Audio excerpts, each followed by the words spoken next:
You're destroying yourself with discipline right now. Your morning routine, your workout schedule, your productivity systems, they've become chains disguised as freedom. How long have you been their slave?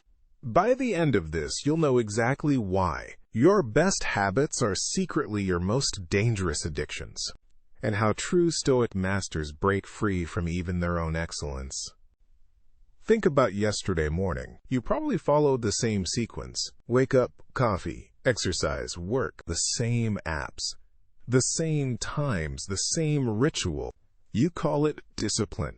You're proud of it. But what happens when life disrupts your perfect system? When the hotel doesn't have a gym? When your phone dies? When your routine breaks? You panic. That's not strength. That's dependency. You built a beautiful prison and called it progress. Lucius Severus once told his students about a merchant who never missed his daily prayers. Every morning, same time, same words, same position. For 30 years. The man was proud of his devotion.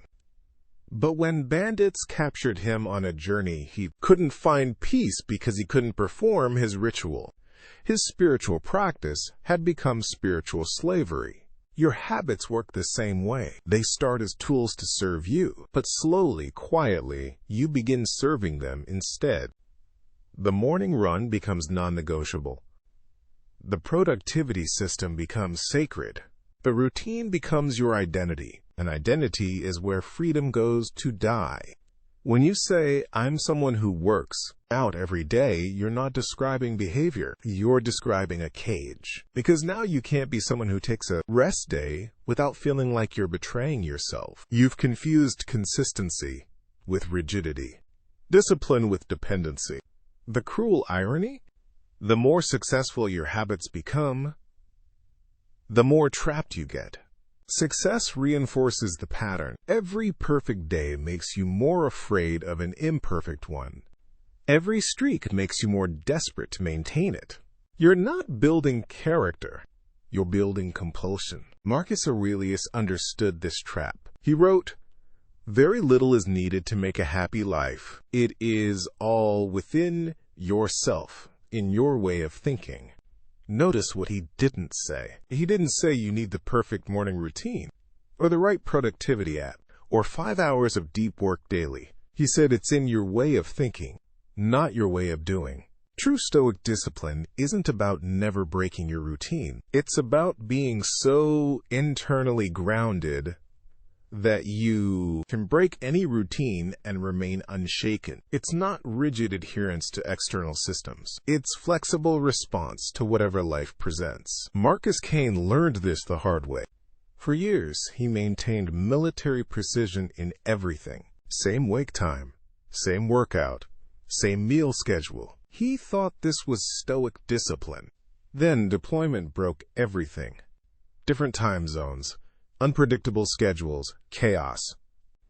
His rigid systems became sources of stress instead of strength. The breakthrough came when he realized that real discipline isn't about controlling circumstances.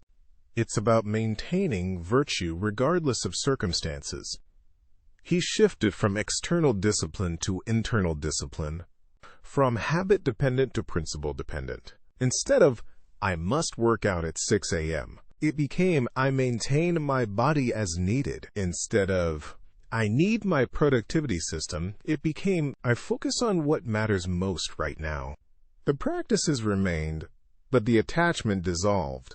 This is the difference between Stoic discipline and modern habit addiction. Modern habit culture teaches you to become dependent on your systems. Stoic philosophy teaches you to become independent of everything except your principles. Seneca practiced this deliberately. He would occasionally give up his comfortable bed and sleep on the floor, not as punishment, but as practice, to remind himself that his peace didn't depend on perfect conditions.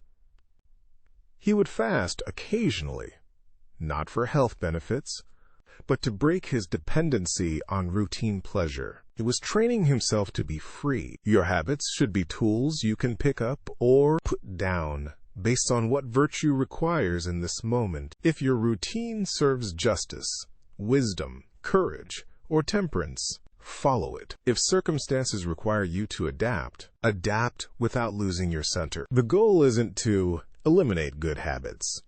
It's to hold them lightly, to use them without being used by them. Here's how this looks practically. Keep your beneficial routines, but deliberately break them occasionally. Miss your workout to help a friend in crisis. Skip your meditation to be present with family. Change your morning routine when traveling. Notice what happens inside you, the resistance you feel. That's not virtue.